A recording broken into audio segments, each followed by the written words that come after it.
सिंदूर में ये एक चीज रखना बेहद शुभ है। साथ ही मैं आपको बताऊंगा कि पीरियड्स में सिंदूर लगाना चाहिए या नहीं, सिंदूर गिरने से आपको क्या संकेत मिलते हैं और एक ऐसी गलती जो महिला हमेशा मांग में सिंदूर लगाते समय करती है, परंतु इस गलती को आप नजरअंदाज ना करें क्योंकि ये आपके परिवार पर कष्ट ला सकती है, खासकर आपके पति की मृत्यु का कारण भी बन सकती है और आपके पति से बिछड़ने यानी दूरी का कारण भी बन सकती है। तो पूरी जानकारी के लिए वीडियो को एंड तक जरूर देखिएगा। नमस्कार दोस्तों, आपका स्वागत है। हर हर महादेव कमेंट्स में जरूर लिखें। हिंदू धर्म में सुहागन महिलाओं के जीवन में सिंदूर का एक खास महत्व होता है। अक्सर आपने हिंदू धर्म की सभी सुहागन महिलाओं को सिंदूर लगाए हुए अवश्य देखा होगा। हिंदू धर्म की मान्यता के अनुसार सिंदूर को सुहागन महिलाओं के सुहाग का प्रतीक माना जाता है। विवाह के समय भी सिंदूर दान की विधि का भी एक खास महत्व होता है। इसके बाद ही विवाह की विधि को पूर्ण माना जाता है और एक बार विवाह हो जाने के पश्चात सभी सुहागन महिलाओं का सिंदूर लगाना अनिवार्य है। हालांकि बदलते जमाने में कई लोग इसे रूढ़िवादी मानने लगे हैं और आजकल कई लड़कियों को शादी हो जाने के बाद भी बिना सिंदूर के भी देखा जा सकता है। परंतु आपको जानकर हैरानी होगी कि हिंदू धर्म में बनाई गई इन परंपराओं के केवल धार्मिक महत्व ही नहीं, अपितु इसके संदर्भ में कई वैज्ञानिक महत्व भी बताए गए हैं। धार्मिक मान्यताओं के अनुसार सिंदूर लगाने के कई नियम होते हैं जिनका पालन करना अनिवार्य होता है। सिंदूर लगाने के संदर्भ में जो भी नियम बनाए गए हैं, सभी सुहागन महिलाओं को इन नियमों का विधि पूर्वक पालन करना चाहिए, अन्यथा उसके जीवन में परेशानियां उत्पन्न होने लगती हैं। जो महिलाएं सिंदूर लगाने के नियमों का पालन नहीं करती, ऐसी महिलाओं के पति को धन तथा स्वास्थ्य संबंधित समस्याओं का सामना करना पड़ता है।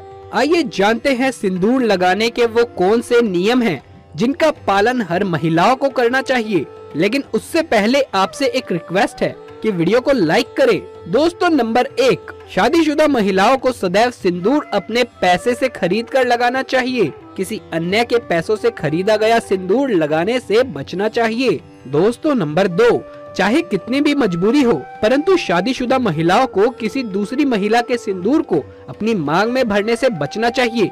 किसी दूसरी महिला के सिंदूर को मांग में भरने से बहुत ही अशुभ होता है। ऐसा करने वाली महिलाओं के पति को धन से संबंधित परेशानियों को झेलना पड़ सकता है। दोस्तों, नंबर 3, सुहागिन महिलाओं को उपहार में मिले सिंदूर का उपयोग करने से बचना चाहिए क्योंकि शास्त्रों में उपहार में मिले सिंदूर का उपयोग करना शुभ माना नहीं गया। दोस्तों, नंबर 4, इसके साथ ही कभी भी महिलाओं को बगैर नहाए मांग में सिंदूर नहीं लगाना चाहिए। सबसे पहले महिला नहा ले, पूजा पाठ कर ले, उसके बाद ही अपने माथे पर सिंदूर लगाए। सिंदूर लगाते समय सदैव अपने पति की लंबी आयु तथा उनकी सफलता की कामना करनी चाहिए। इससे उनका भाग्य और भी अधिक प्रबल एवं शक्तिशाली बनता है। और मांग में सिंदूर लगाते समय माता पार्वती को आप पहले ध्यान में लाएं, क्योंकि अखंड सौभाग्यवती का वरदान माता पार्वती से ही प्राप्त होता है। दोस्तों, नंबर 5, घर में अगर किसी भी तरह का सूतक है या आपको पीरियड्स आ रहे हैं तो आप सिंदूर ना लगाएं क्योंकि ये सिंदूर का अपमान होता है। दोस्तों, नंबर 6, सिंदूर का गिरना बहुत ही अशुभ माना जाता है, इसलिए इसे हमेशा ही बच्चों की पहुंच से दूर रखें। अगर आप इसे ऐसे ही कहीं भी किसी भी जगह पर रख देंगी तो बच्चे इसे हाथ लगा सकते हैं और ये गिर सकता है। नंबर 7, सिंदूर को कभी भी किसी के सामने नहीं लगाना चाहिए। जब आप सिंदूर को किसी के सामने लगाते हैं तो आपके पति को नजर लग सकती है और आपका प्यार कम हो सकता है। किसी के सामने सिंदूर लगाने से आपके रिश्तों को भी नजर लग सकती है और पति का प्यार बढ़ सकता है। नंबर 8, मांग भरने के लिए आप हमेशा ही सूखे सिंदूर का ही इस्तेमाल करें। आजकल मार्केट में ट्रेंड के लिए कई तरह के लिक्विड सिंदूर भी उपलब्ध हैं, लेकिन वो लगाने नहीं चाहिए। कई महिलाओं को लगता है कि सिंदूर लगाते समय उनके माथे पर कई बार सिंदूर गिर जाता है, तो माथे और नाक पर सिंदूर गिरना शुभ होता है। इसका मतलब है कि आपका पति आपसे बहुत ज्यादा प्यार करता है। दोस्तों, नंबर 9, अगर गलती से आपसे कभी सिंदूर नीचे गिर जाता है तो उसे इकट्ठा करके नाली या फिर सिंक में ना फेंके। सिंदूर को इकट्ठा करके माथे से लगाकर किसी पेड़ के नीचे रख देना चाहिए। दोस्तों, नंबर 10, अगर आपसे सूखा सिंदूर सही तरीके से नहीं लगता है तो आप अपनी उंगली या माचिस की तिल्ली से थोड़ा सा गीला करके उस सिंदूर को टच करके माथे पर लगा सकते हैं। इससे सिंदूर ना ही फैलेगा और ना ही आपके चेहरे पर गिरेगा।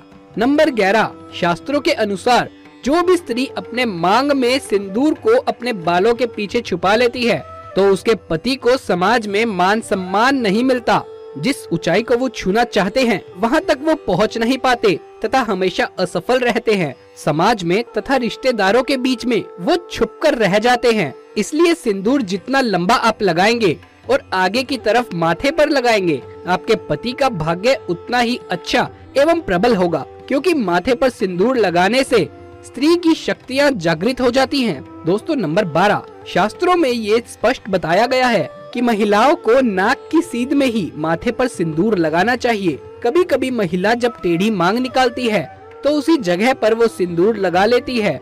शास्त्रों में ऐसा करना बहुत अशुभ माना गया है। ऐसा करना आपको आपके पति से दूर कर सकता है। दोस्तों नंबर 13, नव विवाहित कन्या इस बात का जरूर ध्यान रखे कि जो विवाह के समय उन्हें मांग में सिंदूर लगाया जाता है, वो जो सिंदूर होता है उसे संभाल कर रखें और जब कोई विशेष कार्य या विशेष पूजा आपके घर में हो तो उस समय थोड़ा सा उस सिंदूर में से अपने माथे पर लगा लें। इससे विवाह के समय जो आपको विशेष आशीर्वाद मिलता है वो हमेशा आपके कार्यों में आपकी सफलता दिलाता है तथा आपके परिवार में खुशियाँ एवं सुख समृद्धि बनाए रखता है। नंबर 14, कई महिलाएं ब्यूटी पार्लर जाती हैं और वहाँ जो भी महिलाओं का मेकअप करने वाले होते हैं वो खुद ही सिंदूर महिलाओं के सर पर लगा देते हैं, परंतु ये भी अशुभ माना गया है। आप उन कर्मचारियों को जानते भी नहीं, उनका आचार व्यवहार आपको नहीं पता, फिर भी आप उनसे सिंदूर लगाती हैं जो कि सही नहीं है। हमेशा सिंदूर आप खुद ही लगाएं या फिर अपने पति के हाथ से आपको सिंदूर लगवाना चाहिए, काफी शुभ होता है। यदि आपको सपने में सिंदूर दिखाई दे तो ये बहुत ही शुभ माना जाता है। सपने में मांग में सिंदूर का दिखाई देना ऐसा माना जाता है कि इससे आपको आपके मायके से कोई बहुत ही बड़ी खुशखबरी मिलने वाली है और अगर कोई अशुभ काम आपके साथ होने वाला हो तो वो टल जाता है। अगर कुंवारी स्त्री को सपने में खुद को सिंदूर लगाना दिखाई दे तो उसका मतलब है कि उसकी शादी उसके मन चाहे वर के साथ ही होगी। दोस्तों अगर घर में आपकी आपके पति के साथ नहीं बनती या घर में लड़ाई कलेश इत्यादि का माहौल रहता है तो इस दोष को दूर करने के लिए आप सरसों के तेल में थोड़ा सा सिंदूर मिलाकर अपने घर के मुख्य दरवाजे पर स्वास्तिक या फिर ओम का प्रतीक बनाएं।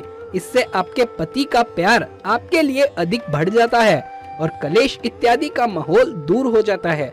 अगर आप ऑफिस में काम करने वाली महिला हैं या किसी कारण से आप रोज माथे पर मांग में सिंदूर नहीं लगा सकती हैं, तो कम से कम जो आपके त्योहार होते हैं, आपकी सालगिरह होती है या आपके घर में कोई पूजा पाठ होती है, करवा चौथ होता है या कोई आपके घर में तीज त्योहार होता है, इन मौकों पर आप अपने माथे पर सिंदूर अवश्य लगाएं, क्योंकि ये सुहाग की निशानी होती है तथा सिंदूर लगाकर आप कोई भी शुभ कार्य या पूजा पाठ करती हैं तो उसका फल आपको कई गुना मिलता है। दोस्तों अगर आप कामाख्या मंदिर कभी जाएं तो वहाँ का सिंदूर आप अवश्य ही लाएं।